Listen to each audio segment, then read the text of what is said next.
आज आपको सीपीसी के तहत अगला क्लास चलाया जाएगा। पिछले लेक्चर में सीपीसी के हमने कुछ बातों का उल्लेख किया था।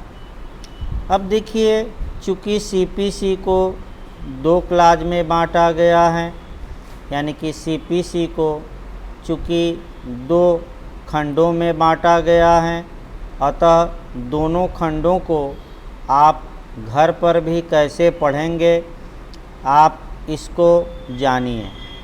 देखिए, कल आपका बताया गया था कि सीपीसी को दो क्लास में बांटा गया है। आपका जो पहला क्लास है या पहला खंड है, जो उसमें टोटल 158 सेक्शन है।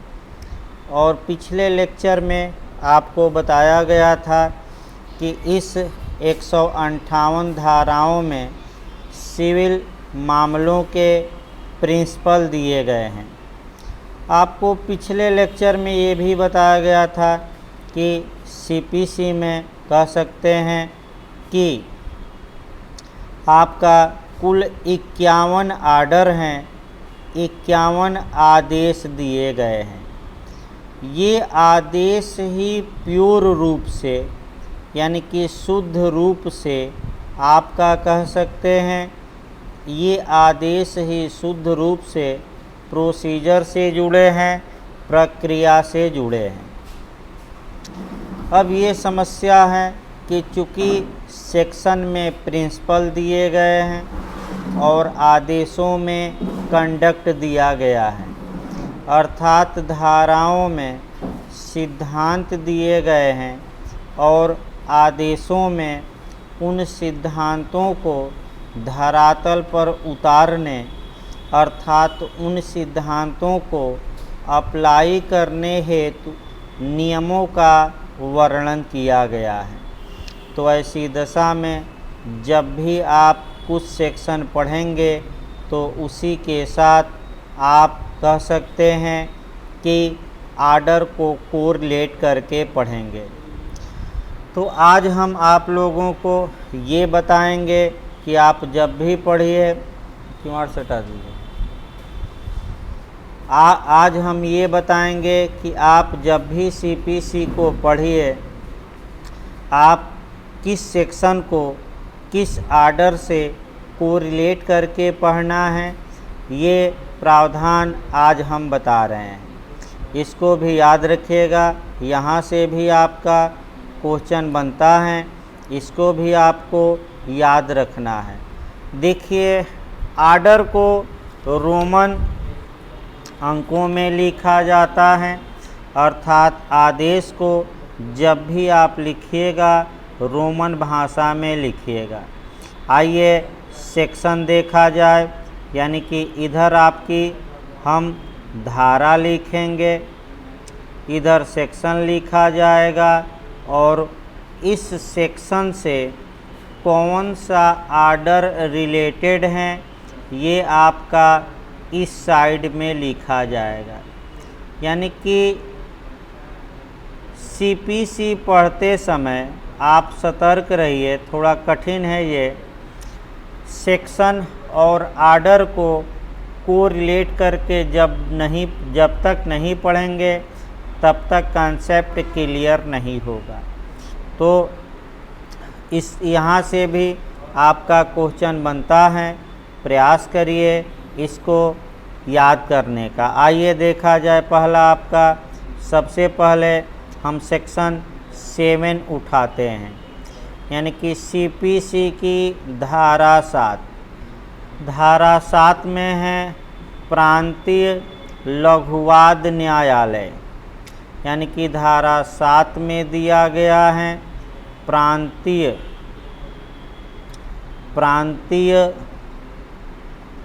लघुवाद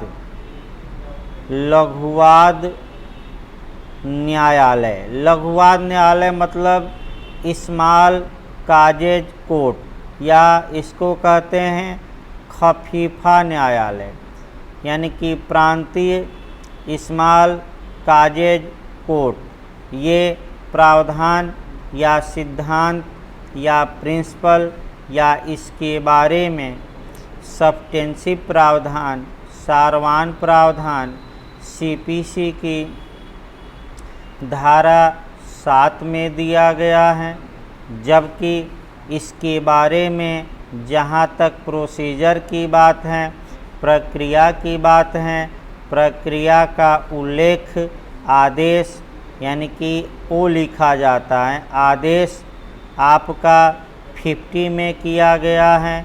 50 का मतलब अब रोमन विधि में आपको याद रखना है एल। एल का मतलब ये हुआ कि आपका आदेश 50। फिर याद रखिए, रोमन विधि में याद रखिएगा, रोमन अंकों को अगला देखा जाए, आपका सेक्शन 8 देखा जाए। जहाँ तक सीपीसी की धारा 8 की बात है, धारा 8 में जो प्रावधान दिए गए हैं वह presidency small causes code, presidency small causes code, इसका मतलब ये हुआ कि प्रेसिडेंसी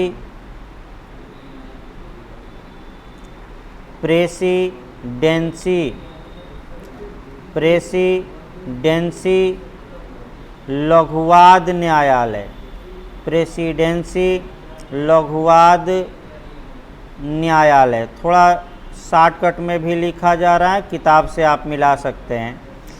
प्रेसिडेंसी लघुवाद न्यायालय के बारे में जो प्रिंसिपल दिया गया है वह 8 में दिया गया है, जबकि इसके बारे में जो प्रोसीजर हैं वह आपका सीपीसी के आदेश 51 में दिया गया है, अर्थात सीपीसी के आदेश 51 में दिया गया है।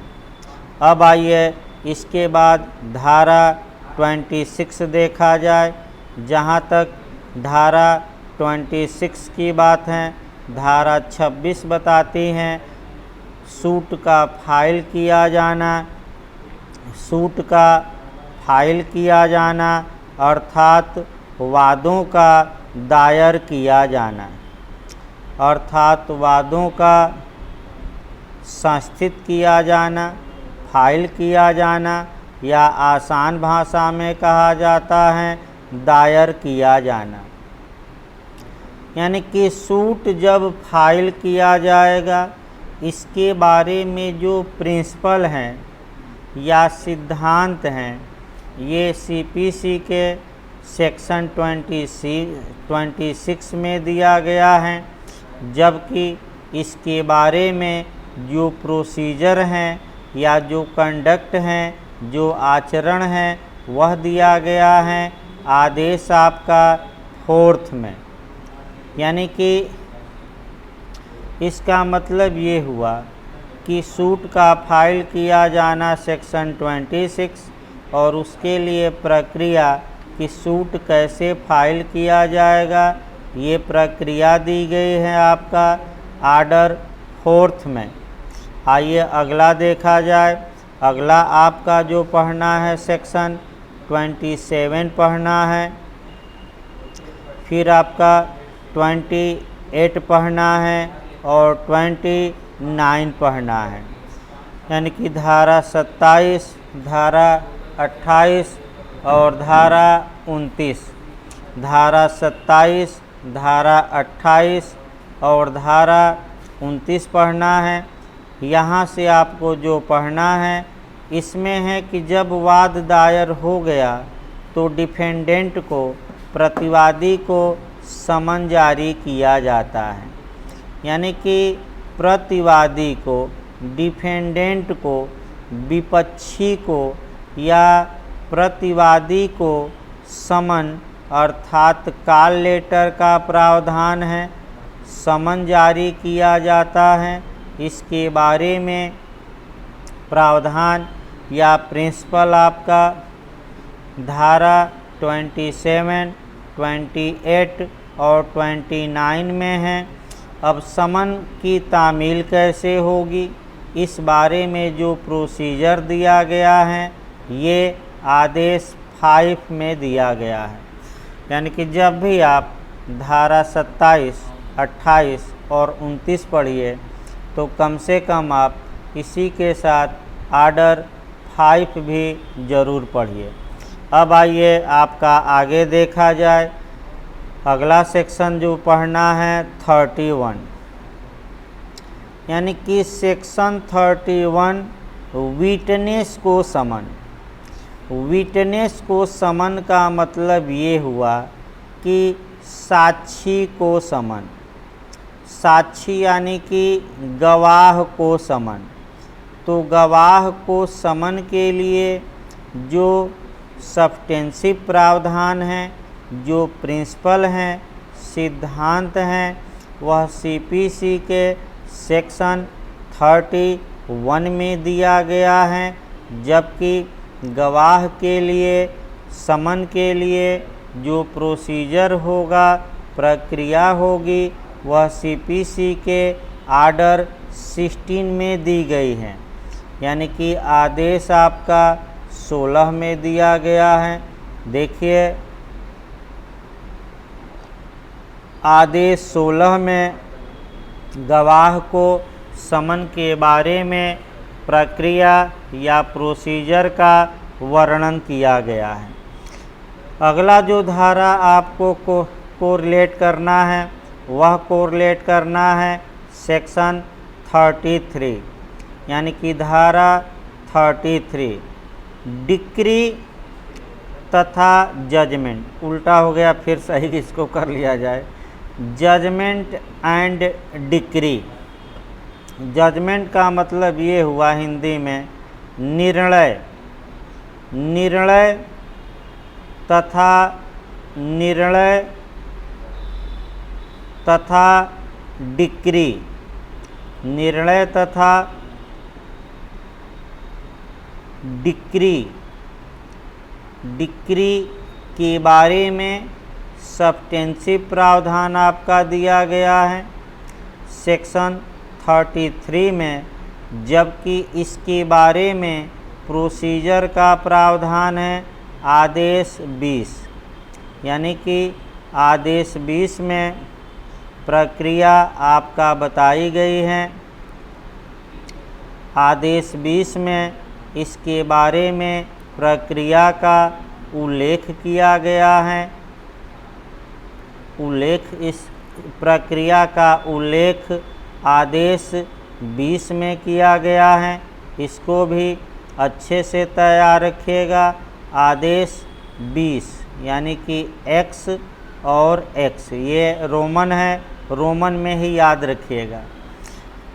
आइए अब इसको ज़रूर याद रखिए। यहाँ से भी 2 या 3 क्वेश्चन आपका प्री में निश्चित तौर पे बन जाता है। तो प्रयास ये करना है कि जो चीज़ें बताई जाए कम से कम आप उसको याद रखेंगे अच्छे से। देखिए आपका आगे देखा जाए। अगला जो प्रावधान आपको हम बता रहे हैं वह प्रावधान देखा जाए। वह जो आपका प्रावधान है या वह जो सेक्शन हम बताने जा रहे हैं वह सेक्शन देखिए। सेक्शन आइए देखा जाए 35 यानी कि धारा 35 कास्ट या खर्चे के बारे में प्रावधान करती है। यानी कि धारा 35 कास्ट या खर्चे के बारे में बताती हैं। इसके लिए जो आर्डर, जिस आर्डर में प्रोसीजर दिया गया है वह आर्डर है आपका आर्डर 20A, यानी कि आर्डर आदेश 20A। एक और विशेषता 35 की याद रखिएगा। वह विशेषता ये है कि पूछ सकता है section 35 the commercial court act यानी कि वाणिज्यिक न्यायालय अधिनियम 2015 द्वारा प्रतिस्थापित की गई हैं। अब तक ये क्वेश्चन बना नहीं है, लेकिन बन सकता है। प्रयास ये करना है कि इसको अच्छे से आप तैयार रखें। लेकिन ये प्रतिस्थापन केवल कॉमर्शियल कोर्ट के लिए किया गया है। ये नया क्वेश्चन आपका बन सकता है। आइए 35 के बाद देखा जाए आपका सेक्शन 36 से लेकर आपका 74 तक, यानी कि धारा 36 से लेकर 74 तक में डिक्री एंड आर्डर का एग्जीक्यूशन दिया गया है। एग्जीक्यूशन का मतलब ये हुआ निष्पादन। निष्पादन का मतलब ये हुआ इजरा। इजरा का मतलब मुजरा ना मान लीजिएगा, इजरा। इजरा का मतलब हुआ लागू कराना। लागू कराने का मतलब हुआ इन्फोर्स कराना, प्रवर्तित कराना।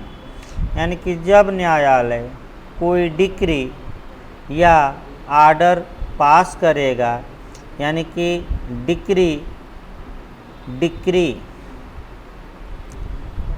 या आदेश पास करता है तो उसको कैसे लागू कराया जाएगा, इस बारे में सब्स्टेंसिव नियम या प्रिंसिपल का वर्णन, सिद्धांतों का वर्णन सेक्शन 36 से लेकर 74 में किया गया है। जबकि डिक्री और आदेश को लागू कराने की जो प्रोसीजर है, प्रक्रिया है, वह आदेश 21 में दी गई है। यानी कि वह आदेश 21 में दिया गया है। अच्छे से इसको तैयार रखिए, यहाँ से भी आपका क्वेश्चन बनता है। देखिए क्वेश्चन का मॉडल देखा जाए। यहाँ से क्वेश्चन का मॉडल ये बनता है कि कौन सा आदेश सीपीसी का सबसे बड़ा आदेश है। तो अगर ये क्वेश्चन पूछे कि कौन सा आदेश सीपीसी का सबसे बड़ा आदेश है, अगर आपका ये क्वेश्चन पूछे तो आप मारिएगा आर्डर 21।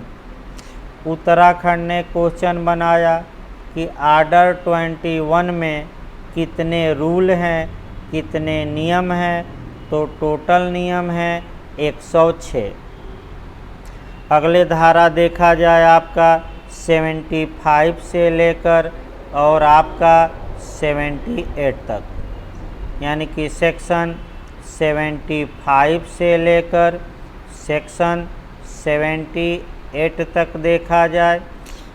जहाँ तक सेक्शन 75 से लेकर 78 तक की बात है, इन धाराओं में कमीशन दिया गया है।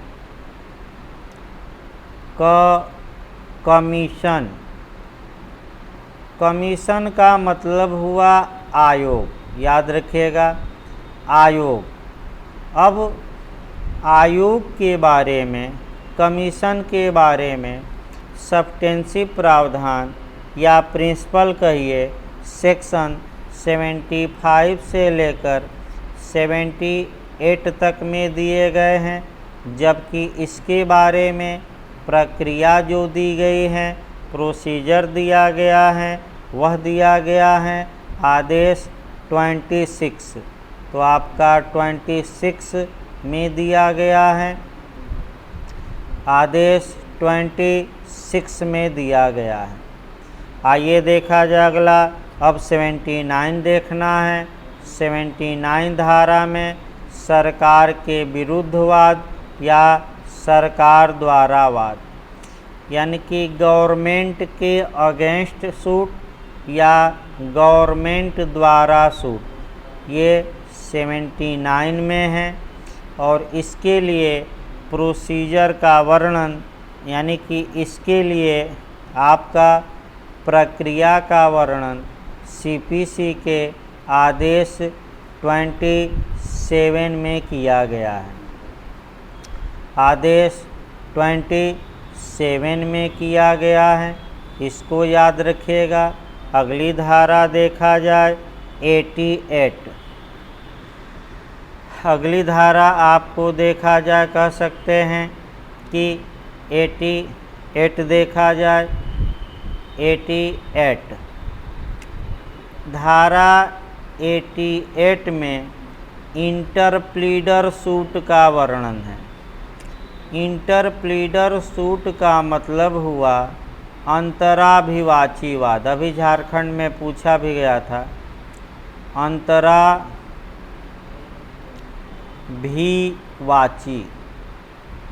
अंतराभिवाची आगे बताया जाएगा डिटेल में। अंतराभिवाचीवाद का प्रावधान कहाँ किया गया है, तो आपका जवाब रहेगा सेक्शन 88 में। लेकिन अंतराभिवाचीवाद दायर करने का प्रोसीजर क्या होगा, इसके बारे में प्रावधान सीपीसी के आदेश 35 में किया गया है, यानी कि सीपीसी के आदेश 35 में इसका प्रावधान किया गया है। आइए इसके बाद जो आपका पढ़ना है 94 पढ़ना है, यानी कि सेक्शन आपका जो पढ़ना है 94। सीपीसी की धारा 94 सप्लीमेंट्री या अनुपूरक कार्यवाहियाँ,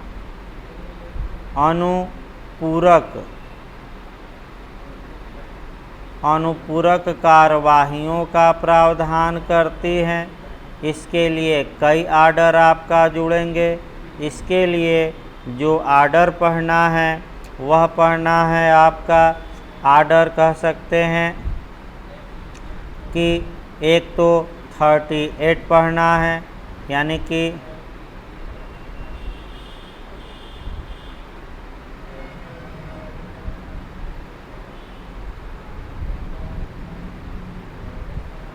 आर्डर 38 याद रखिएगा।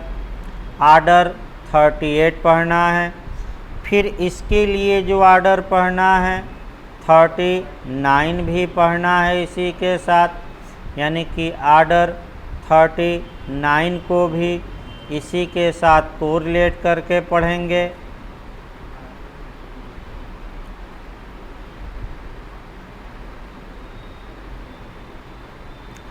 (39) को भी पढ़ना है।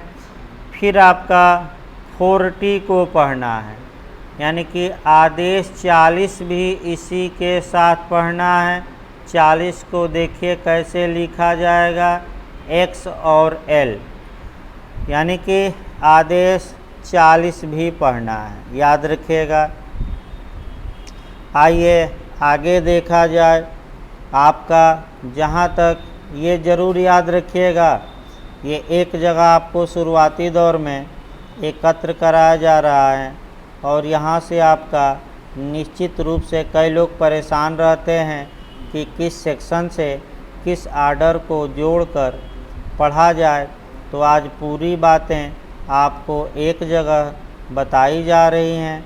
प्रयास आप ये करिए कि कम से कम इसको तैयार कर लीजिए। सीपीसी इसीलिए कठिन मानी जाती है कि सेक्शन से आर्डर को कोरिलेट करके ही आपको पढ़ना होगा। पढ़ाते समय भी मैं सेक्शन को आर्डर से कोरिलेट करके ही पढ़ाऊँगा। आइए अगला देखा जाए। आपका सेक्शन 96 से लेकर 99A, 96 से लेकर 99A मूल डिक्री की अपील या प्रारंभिक डिक्री की अपील या मूल डिक्री की अपील, यानी कि डिक्री की फर्स्ट अपील भी कहा जाता है, या मूल डिक्री की अपील या डिक्री की फर्स्ट अपील। इसके लिए जो आपको आर्डर पढ़ना है, आदेश पढ़ना है, वह आपका 41 पढ़ना है, यानी कि आदेश 41 पढ़ना है, यानी कि X, L और फर्स्ट। आदेश आपका 41 हो गया। अगला देखा जाए 100 से 103 देखा जाए, यानी कि धारा 100 से लेकर और 103। 100 से 103 में आपका प्रावधान है डिक्री की सेकेंड अपील, यानी कि डिक्री की सेकेंड अपील या डिक्री की द्वितीय अपील या अपीलीय डिक्री की अपील।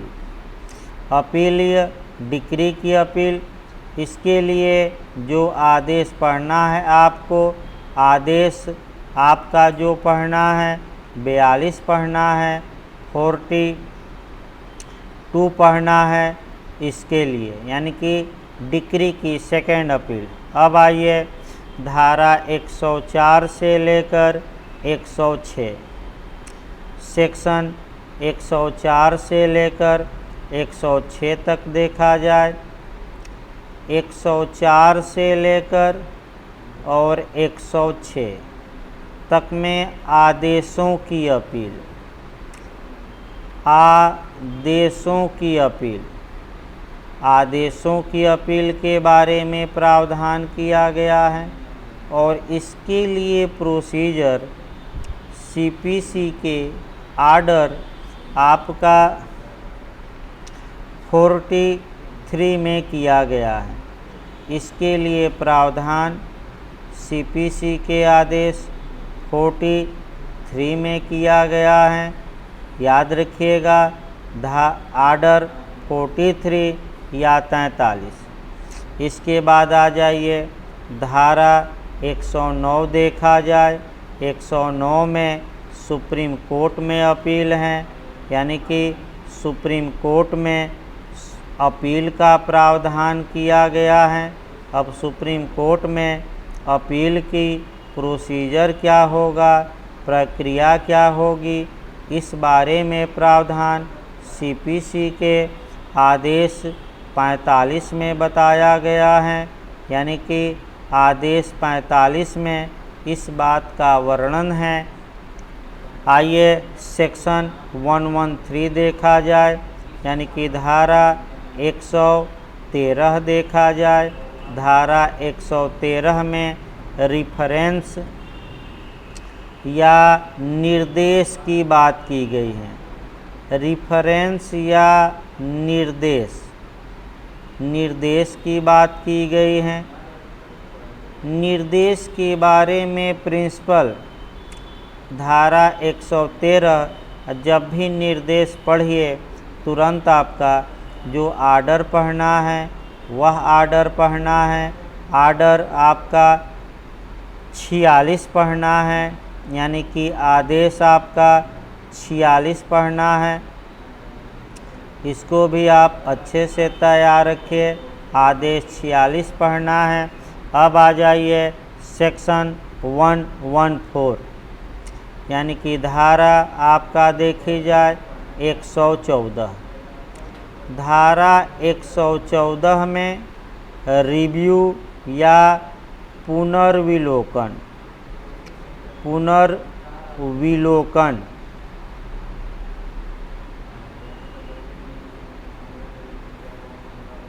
पुनर्विलोकन या रिव्यू का प्रावधान किया गया है, जिसे नज़रसानी कहा जाता है। पुनर्विलोकन या रिव्यू या नज़रसानी, याद रखिएगा पुनर्विलोकन या रिव्यू या नज़रसानी के बारे में प्रावधान किया गया है। इसके लिए जो आर्डर काम करेगा वह आर्डर है 47। ये भी खूब पूछा जाता है। आदेश आपका 47 है, यानी कि इसके बारे में जो आपका आदेश काम करेगा वह आपका काम करेगा, आदेश कह सकते हैं 47 काम करेगा। आदेश 47 में आपका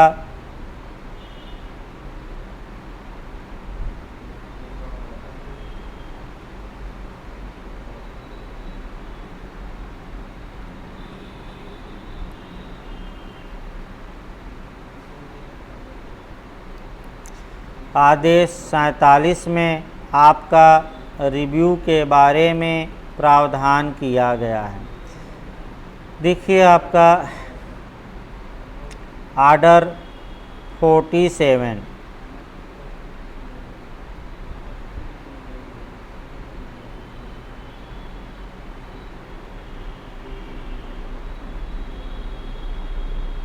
आदेश 47 में रिव्यू के बारे में प्रावधान किया गया है।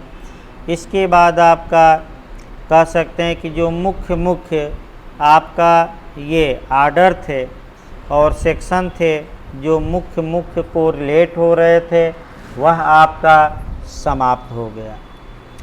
अब देखिए सीपीसी में होता क्या है, अब ये देखा जाए लास्ट में आपका सीपीसी में क्या होता है। आज सामान्य बातें सब समाप्त की जाए आपका, लेकिन हमेशा याद रखिए किस सेक्शन से किस आर्डर को कोरिलेट करके पढ़ा जाएगा, ये बातें हमेशा आप याद रखिए।